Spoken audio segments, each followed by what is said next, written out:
Okay, guys, welcome back. Today we are learning about security groups. A security group is configured under your VPC, so your default VPC. So as you can see, we're already logged in here. So our VPC dashboard. And then on the previous video, we already discussed NACLs, or Network ACL Access Control List. Now on today, we are diving into security groups. So there are some commonalities between the two, but there are quite a few differences. One of the major differences between the two is that a NACL, or Network Access Control List, works at the subnet level, whereas a security group works at the ENI level, or what is the definition of ENI? Let me pull that up for you.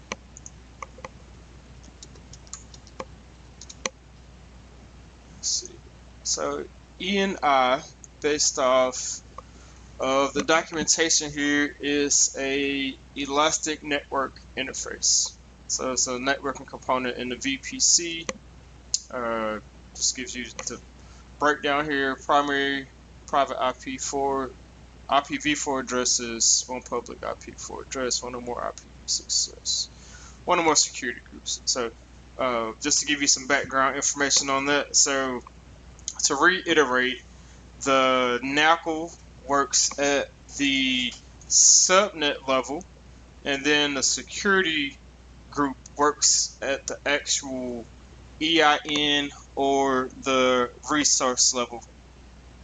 Okay, so now that we've discovered that, so as you can see here, this is our default setup here. So as soon as we log in, like you have on your VPC, you have a default VPC that gets created when you create your AWS account, and then the same thing goes for the security group. So this is our default security group, so basically out of the box. And if you'll see here, we have inbound and outbound rules, and by default, everything is allowed. You can see, everything is allowed by default. So if I wanted to come in here and edit a rule, or add a new rule, I can just come here, do add rule. I'll do SSH, and that runs on port 22. And then we want to make this available anywhere, or let this run everywhere. So we're just going to select this top option, the 000.0. Okay. And then we're going to save that rule. So we already know that this has already been set up for us, or we already set this up. And then one other thing to keep in mind about the security groups is that their rules are stateful. So basically, AWS sees the traffic on the inbound and outbound rules as a single stream. Okay, so that's it for that part. So let's go in. One other thing to note here is that you have a explicit deny on a security group. So let's create a new group, and then we'll do test one, test SG. Okay, same thing for description, and we're using our default VPC, and then I'm just going to leave it as it is, and then create security group. Okay, so you'll notice here that there are no inbound rules that get created, but by default, all outbound traffic is allowed to flow.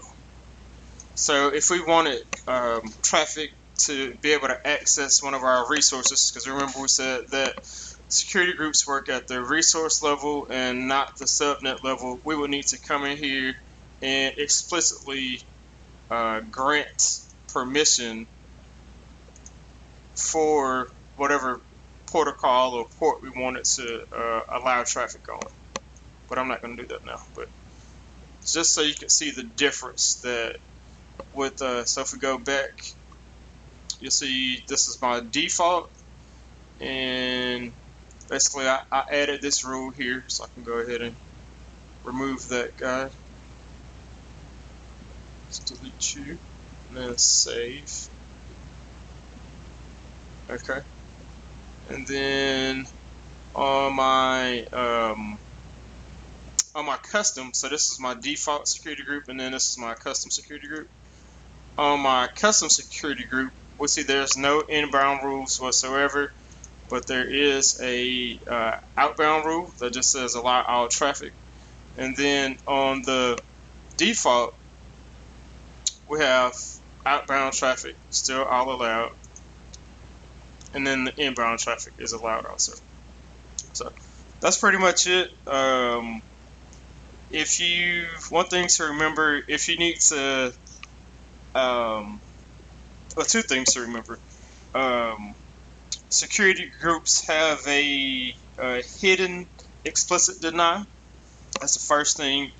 And if you need to explicitly deny something, it would probably be better off to use a NACL to accomplish that. So that's pretty much it. Thanks for watching.